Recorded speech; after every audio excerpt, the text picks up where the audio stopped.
Selamat pagi, kami dari kelompok 4 ingin menjelaskan materi kami mengenai fisika inti dan radioaktivitas. Di sini yang pertama yang akan kami jelaskan yaitu fisika inti. Fisika inti atau fisika nuklir adalah ilmu yang mempelajari mengenai inti atom serta perubahan-perubahan inti atom. Dalam fisika nuklir, reaksi nuklir adalah proses di mana dua nukleus atau partikel nuklir bertubrukan untuk memproduksi hasil yang berbeda dari produk awal. Pada prinsipnya, sebuah reaksi dapat melibatkan lebih dari dua partikel yang bertubrukan. Bila partikel tersebut hanya bertabrakan dan berpisah tanpa mengalami perubahan, proses ini disebut tabrakan. Fisika inti meliputi beberapa hal, diantaranya A. Partikel penyusun inti atom. Fisika inti ini mempelajari mengenai partikel-partikel penyusun inti atom. Misal, partikel-partikel di inti atom selalu berinteraksi satu sama lain sehingga sebagian massa atau defek massa diubah menjadi energi ikat inti.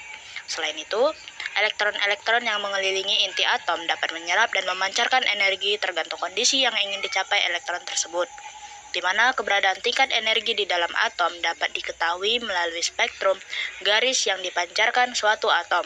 Spektrum cahaya yang tidak kontinu menunjukkan bahwa untuk berpindah ke tingkat energi yang lebih rendah, elektron akan melepaskan energi yang besarnya tergantung pada tingkat energi awal elektron dan tingkat energi yang akan dituju elektron. Nah, di sini dapat kita lihat gambar dari partikel penyusun inti atom. Di sini dapat kita lihat di mana massa neutronnya hampir sama dengan proton.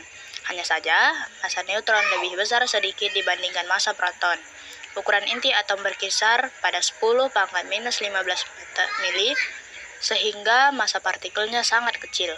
Satuan massa untuk inti atom dipakai satuan massa atom yang disingkat SMA, di mana 1 SMA sama dengan 1,6604 dikali 10⁻⁻27 kg. 1 SMA didefinisikan sama dengan 1/12 massa atom 6C12.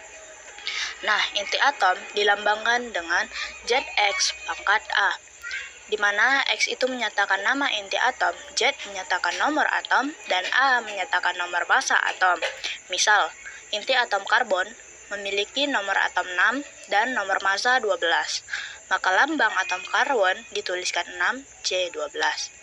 Nomor atom menyatakan jumlah proton di dalam inti atom atau jumlah elektron yang mengelilingi inti, dan nomor massa menyatakan jumlah proton dan neutron yang ada pada inti atom atau jumlah nukleon. Nah, selanjutnya B. Gaya ikat inti. Gaya ikat inti ini adalah gaya tarik-menarik antar nukleon. Gaya inti ini berperan mengikat nukleon-nukleon agar tetap bersatu di dalam inti atomnya. Gaya inti merupakan gaya terkuat dibandingkan dengan gaya gravitasi dan gaya elektrostatik. Gaya inti memiliki jangkauan terbatas dan tidak memenuhi hukum kuadrat kebalikan. Gaya inti juga tidak tergantung dari jenis muatan nukleon. Nah, maksudnya gaya inti ini tidak bergantung dari jenis muatan nukleon. Nah, mengapa inti atom bisa stabil? Nah, kestabilan inti atom itu bisa terjadi karena di dalam inti terdapat gaya elektrostatis tolak-menolak antar proton dan gaya ikat inti. Energi ikat inti ini berasal dari penyusutan massa atau defek massa inti. Satuannya delta M. Sehingga untuk inti atom yang stabil, maka dapat kita rumuskan sebagai M inti kecil m proton ditambah m neutron. Telah diketahui bahwa inti atom terdiri atas proton dan neutron. Padahal antara proton dan neutron adalah bermuatan positif dan netral. Menurut hukum Coulomb, hal tersebut menimbulkan gaya elektrostatis, yaitu berupa gaya tolak-menolak.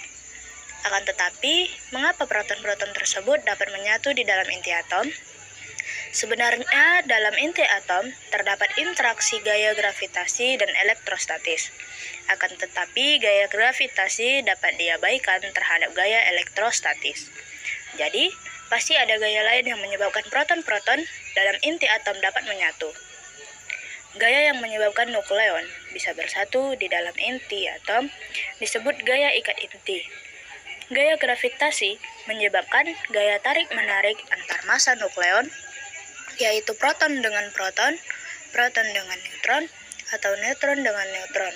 Sedangkan gaya elektrostatis menyebabkan gaya tolak-menolak antara muatan proton dan proton.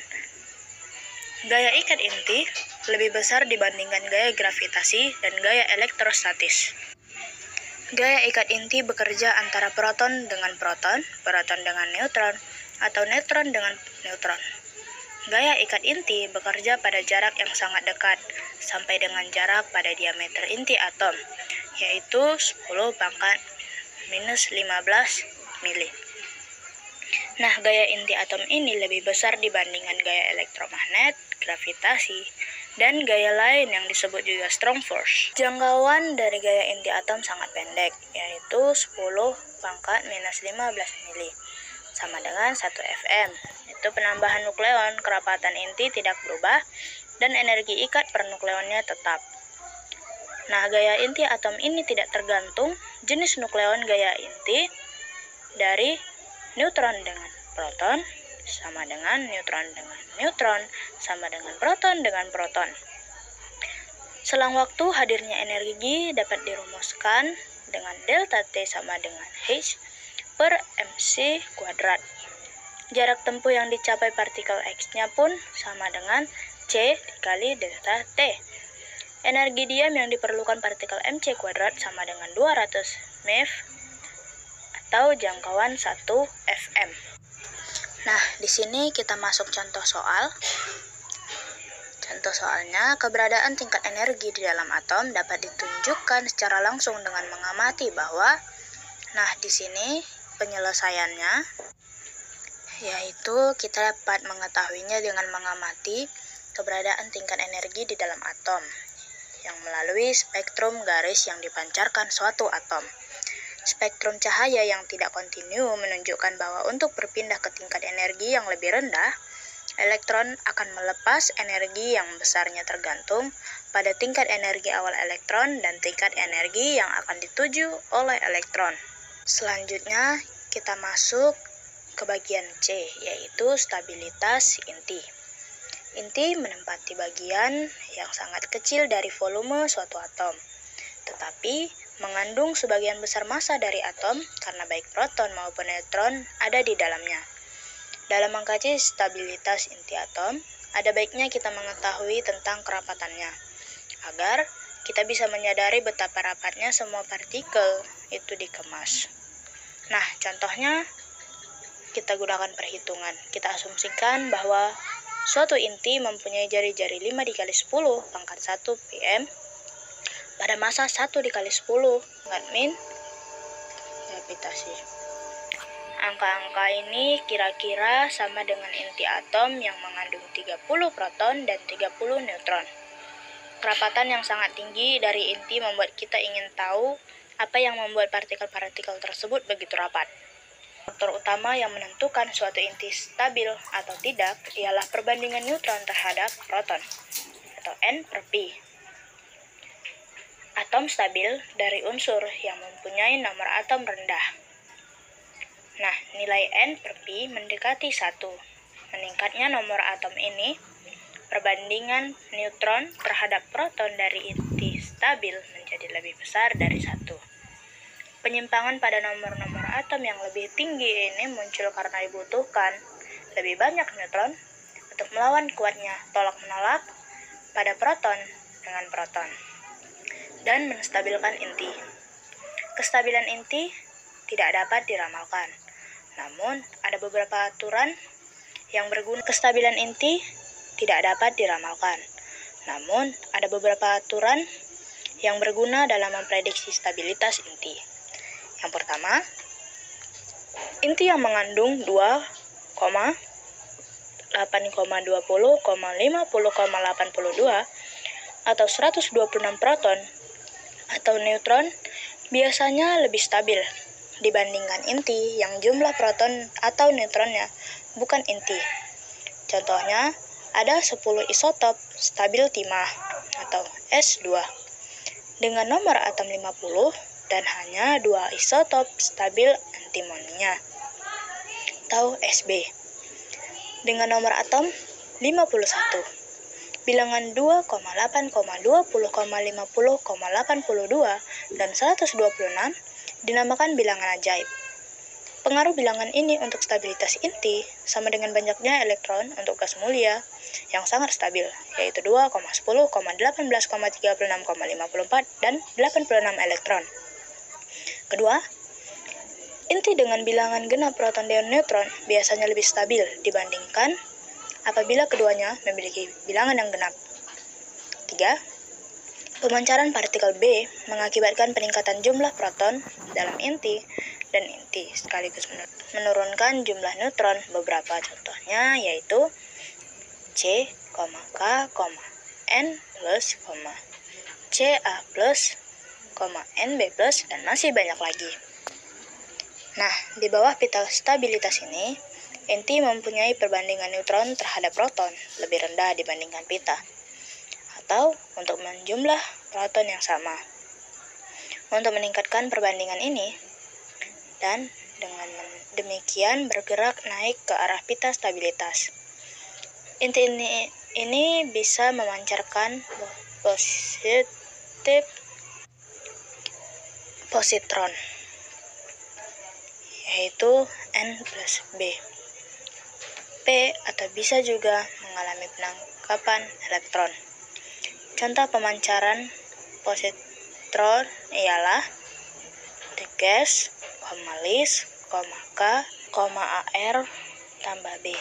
Penangkapan elektron atau elektron capture ialah tertangkapnya sebuah elektron biasa oleh inti.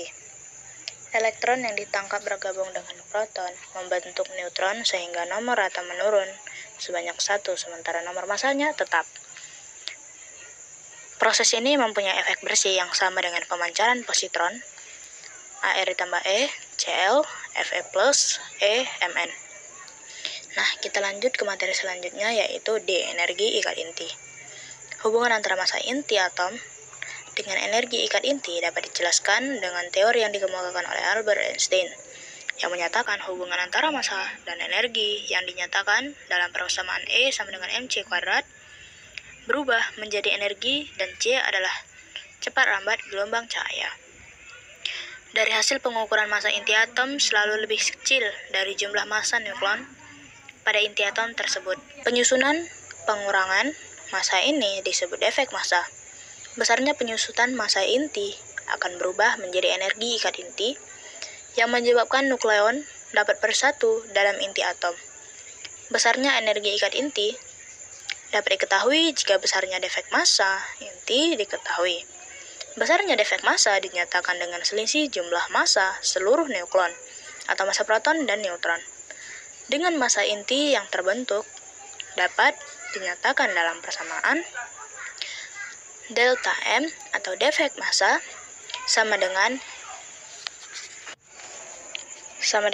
JMP, di mana Z adalah jumlah proton dalam inti atom, dan MP di sini berperan sebagai massa proton, ditambah A dikurang Z, di mana A di sini berperan sebagai jumlah neutron pada inti atomnya, dan Mn berperan sebagai massa neutron, dikurang M inti. Menurut hasil pengukuran yang teliti, jika massa 1 SMA berubah menjadi energi setara dengan energi sebesar 931 MeV, atau mega elektron volt, atau 1 SMA sama dengan 931 MeV. Sehingga besarnya energi ikat inti dapat dinyatakan delta E atau energi ikat inti sama dengan delta M, yaitu defek massa dikali 931 MeV. Nah, contoh soalnya. Massa inti atom 2,014102 SMA dan massa protonnya 1,007825, massa neutronnya adalah 1,008665 SMA. Ditanyakan besar energi ikat inti atom adalah, nah di sini penyelesaiannya, inti atom memiliki 1 proton dan memiliki 1 neutron.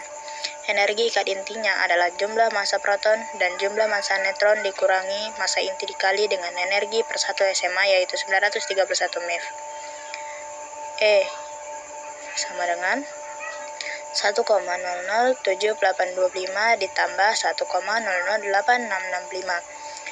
Di sini kita masukkan massa neutron dengan massa protonnya dikurangi dengan inti atomnya dikalikan 931 MeV. Maka kita akan mendapatkan hasil dari keseluruhan penjumlahannya 2,223 MeV. Besar energi ini memiliki arti jika kita ingin memecah inti atom memerlukan energi sebesar 2,223 MeV. Radioaktivitas. Radioaktivitas disebut juga peluruhan radioaktif. Radioaktivitas adalah peristiwa terurainya beberapa inti atom tertentu secara spontan yang diikuti dengan pancaran partikel alfa atau inti helium, partikel beta, elektron, atau radiasi gamma, gelombang elektromagnetik gelombang pendek. Sinar-sinar yang dipancarkan tersebut disebut sinar radioaktif, sedangkan zat yang memancarkan sinar radioaktif disebut dengan zat radioaktif. A. Pemancaran sinar alfa, beta, dan sinar gamma. Yang pertama, sinar alfa. Sinar alfa adalah sinar yang dipancarkan oleh unsur radioaktif. Sinar ini ditemukan secara bersamaan dengan penemuan fenomena radioaktivitas, yaitu peluruhan inti atom yang berlangsung secara spontan, tidak terkontrol, dan menghasilkan radiasi. Sinar alfa terdiri atas 2 proton dan 2 neutron. Berikut ini adalah sifat alamiah dari sinar alfa.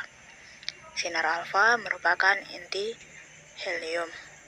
Dapat menghitamkan pelat film yang berarti memiliki daya ionisasi.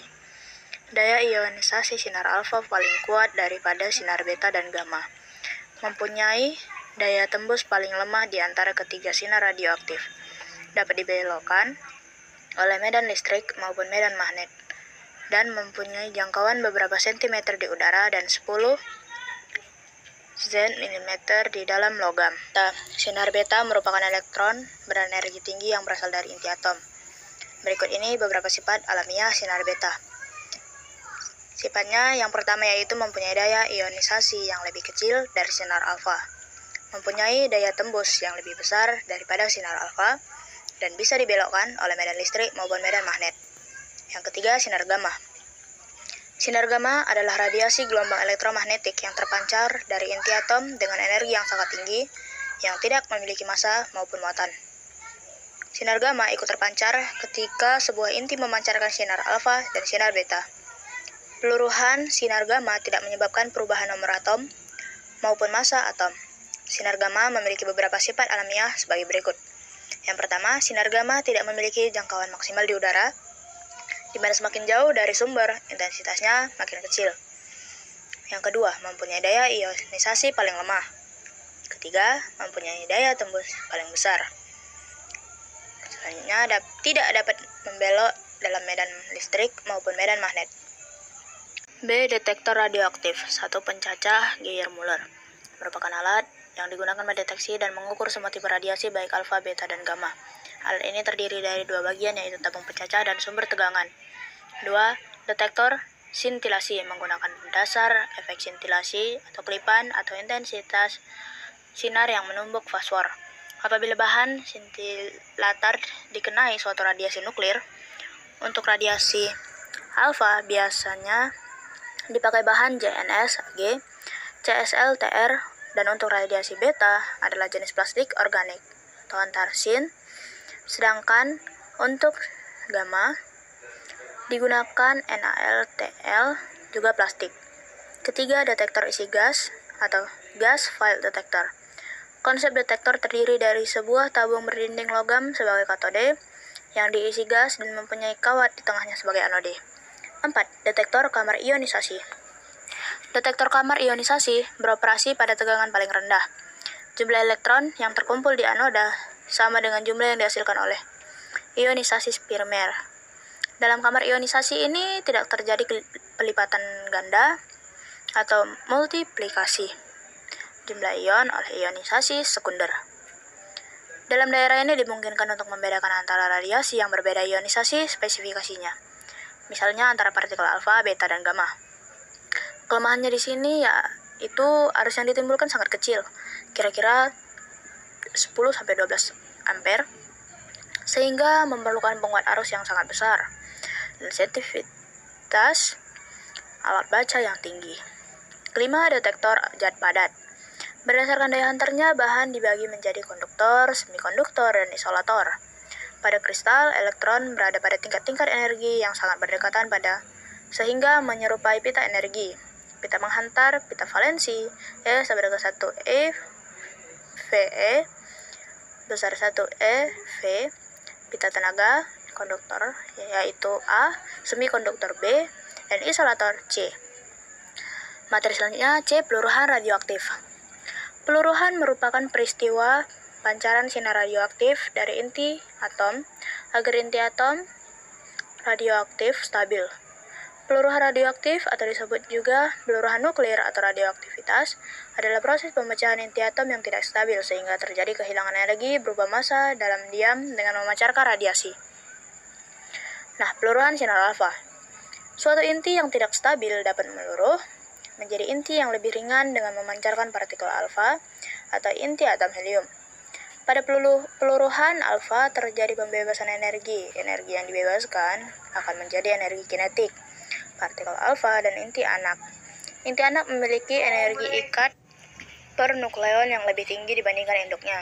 Jika inti memancarkan sinar alfa atau inti He42, maka inti tersebut kehilangan 2 proton dan 2 neutron, sehingga Z berkurang 2, N berkurang 2, dan A berkurang 4. Persamaan peluruhannya sinar alfa dan contoh peluruhan sinar alfa dapat kita lihat di gambar tersebut agar lebih jelas. Nah, yang kedua, peluruhan sinar beta. Salah satu bentuk peluruhan sinar beta adalah peluruhan neutron. Neutron akan meluruh menjadi proton, elektron, dan antineutronio. Antineutronio merupakan partikel netral yang punya energi tetapi tidak memiliki massa. Bentuk peluruhan sinar beta yang lain adalah peluruhan proton. Proton akan meluruh pada neutron, positron, dan neutronio. Neutronio memiliki sifat yang sama dengan antineutronio. Peluruhan sinar beta bertujuan agar perbandingan antara proton dan neutron di dalam inti atom menjadi seimbang sehingga inti atom tetap stabil. Jika inti radioaktif memancarkan sinar beta, maka nomor massanya di inti akan tetap, karena jumlah nukleonnya tetap, tetapi nomor atomnya berubah. Terjadi 2 proses peluruhan sinar beta, yaitu sebagai berikut. Nah, di sini X sebagai inti induk dan Y sebagai inti anak. Dan contoh peluruhan sinar beta dapat kita lihat di dalam gambar tersebut. Ketiga, peluruhan sinar gamma. Suatu inti atom yang berada dalam keadaan tereksitasi dapat kembali ke keadaan dasar atau ground state yang lebih stabil dengan memancarkan sinar gamma. Peristiwa ini dinamakan peluruhan sinar gamma. Atom yang tereksitasi biasanya terjadi pada atom yang memancarkan sinar alfa maupun sinar beta. Karena pemancaran sinar gamma biasanya menyertai pemancaran sinar alfa dan sinar beta, peluruhan gamma hanya mengurangi energi saja, tetapi tidak mengubah susunan inti. Nah, persamaan peluruhan sinar gammanya dapat kita lihat pada gambar. Begitu juga inti yang berada dalam keadaan eksitasi pada umumnya terjadi setelah peluruhan.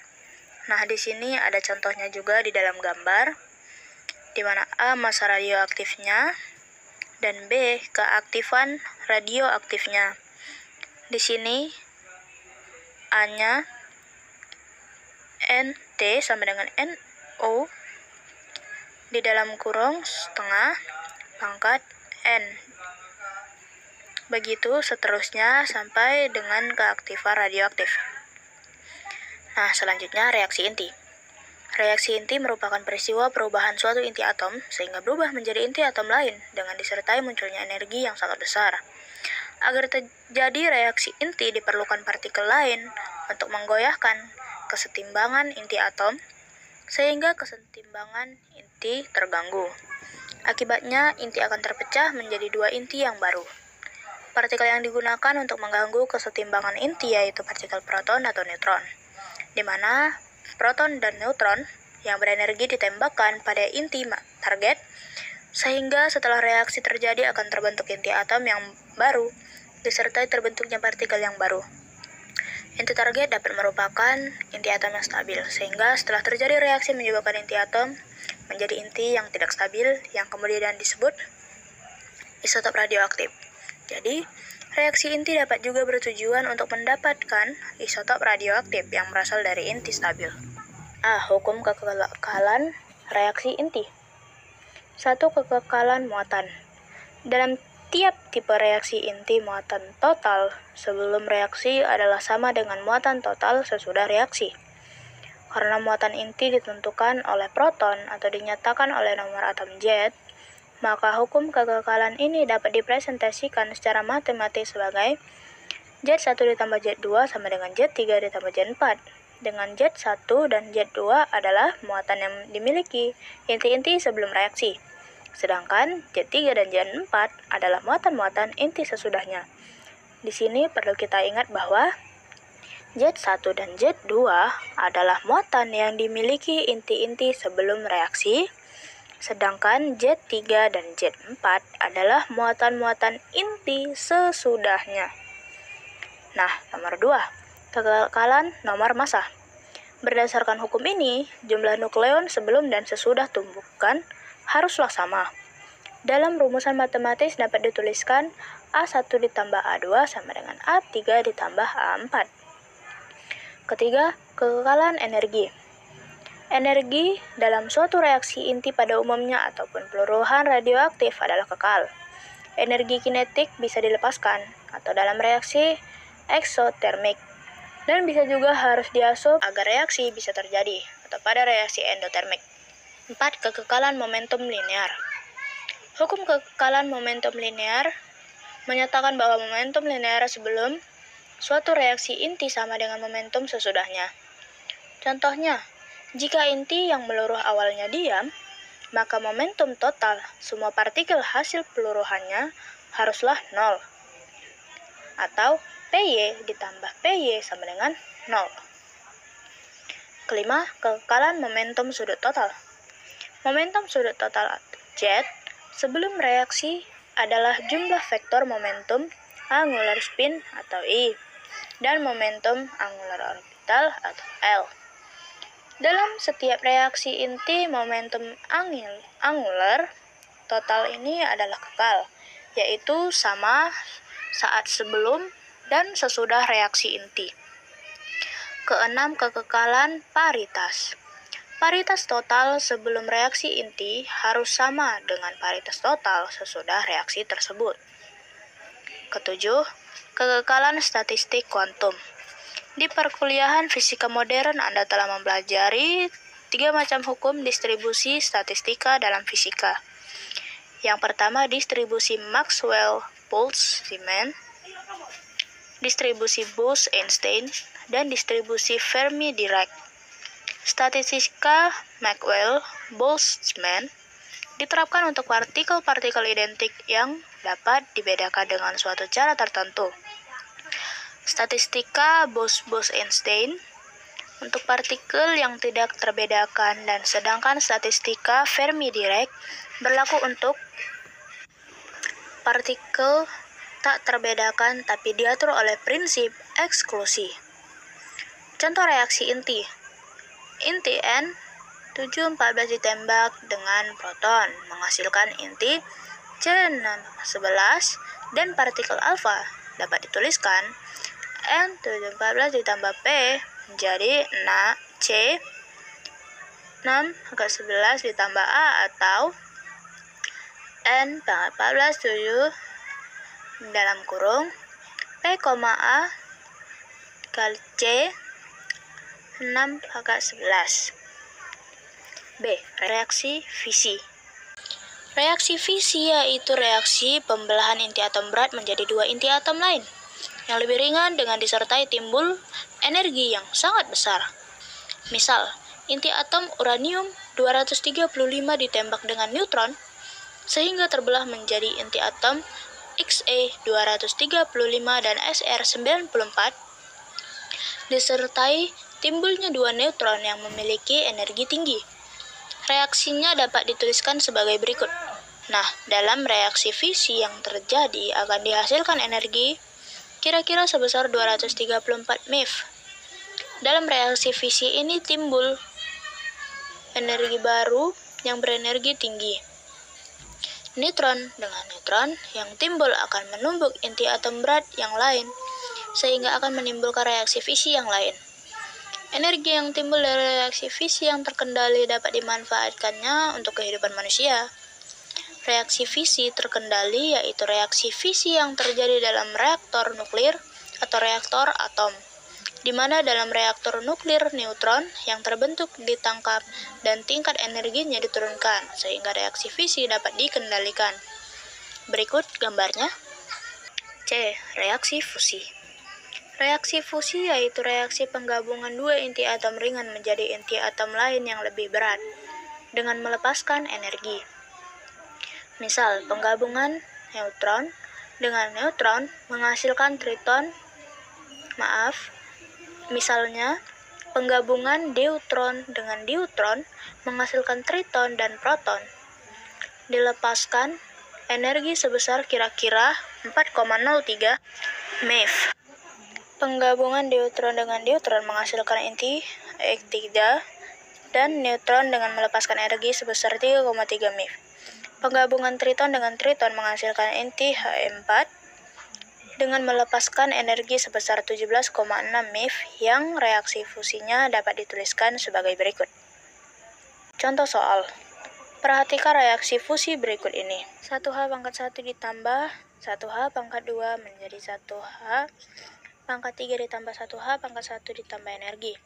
Jika massa intinya 1H pangkat 2 sama dengan 2,0141 SMA, 1H pangkat 3 sama dengan 3,0160 SMA dan 1H pangkat 1 sama dengan 1,0078 SMA, maka energi yang dihasilkan pada reaksi fusi tersebut adalah penyelesaiannya E atau energi yaitu M dikali 1H pangkat 1 ditambah M dikali 1 H pangkat 2 dikurang M dikali 1 H pangkat 3 ditambah M dikali 1 H pangkat 1 dikali 931 MeV. Nah, di sini kita masukkan semua yang sudah diketahui di soal tadi. Maka kita akan mendapatkan jawabannya sebesar 4,0964 MeV.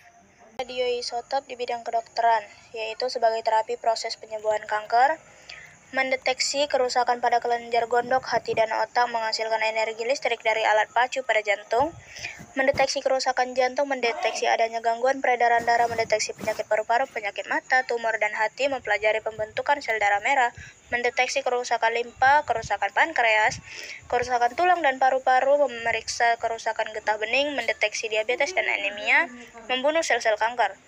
Nah, di bidang industri, penggunaan radioisotop yaitu mendeteksi kebocoran pipa yang berada di bawah tanah dengan kedalaman yang tinggi atau pipa dalam beton.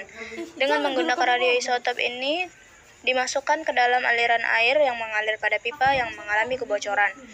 Dengan demikian dapat dideteksi tanpa penggalian tanah atau pembongkaran beton. Kedua, penyinaran radiasi yang dapat digunakan yaitu menentukan keroposan yang terjadi pada takan film foto, maka pada bagian yang rusak atau kropos akan memberikan gambar yang tidak merata atau rusak. Nah, dampak dan proteksi radioaktif. A. Dampak radioaktif. Penyakit radiasi biasanya berakibat fatal dan dapat menghasilkan gejala seperti pendarahan dan pelepasan lapisan pada saluran pencernaan, di mana kita bisa mengalami radiation sickness setelah terpapar radioaktif lebih dari 70 rAdes. Radioaktif masuk ke dalam tubuh ataupun terpapar dalam durasi beberapa menit. Kondisi ini mengakibatkan penyakit fatal yang menyebabkan gejala seperti 1. Pendarahan dan terkelupasnya lapisan dinding dalam saluran pencernaan. Yang kedua, mual, diare, dan muntah. Ketiga, merasa tidak enak badan atau lemas. Keempat, sakit kepala. Kelima, detak jantung terasa cepat. Keenam, sel darah putih berkurang. Ketujuh, sel saraf mengalami kerusakan. Kedelapan, nafsu makan berkurang. Dan 9, terjadi kerontokan rambut sementara. Gejala yang muncul akibat efek radiasi nuklir ini dapat terjadi tergantung dari jenis radioaktif yang terpapar, seberapa banyak dan seberapa seringnya seseorang terpapar radiasi nuklir, dan berapa lama durasi seseorang terpapar radiasi nuklir. B. Proteksi radioaktif. Yang pertama, proteksi radiasi atau proteksi radiologi. yaitu perlindungan orang dari efek berbahaya paparan radiasi, pengion, dan cara mencapainya. Kedua, proteksi radiasi adalah pengawasan terhadap bahaya radiasi melalui peraturan-peraturan yang berkaitan dengan pemanfaatan radiasi dan bahan radioaktif. Nah, di Indonesia, badan pengawas tersebut adalah BAPETEN atau Badan Pengawas Tenaga Nuklir. Proteksi radiasi yang dipakai sekarang ditetapkan oleh Komisi Internasional untuk Proteksi Radiasi International Commission on Radiological Protection atau ICRP. Dalam suatu pernyataan yang mengatur pembatasan dosis radiasi, yang intinya adalah suatu kegiatan tidak akan dilakukan kecuali mempunyai keuntungan yang positif dibandingkan dengan risiko yang dikenal sebagai asas justifikasi. Kedua, paparan radiasi diusahakan pada tingkat serendah mungkin yang bisa dicapai as low as reasonably achievable atau ALARA, dengan mempertimbangkan faktor ekonomi dan sosial yang dikenal dengan asas optimasi. Terakhir, dosis perorangan tidak boleh melampaui batas yang direkomendasikan oleh ICRP untuk suatu lingkungan tertentu yang dikenal sebagai asas limitasi.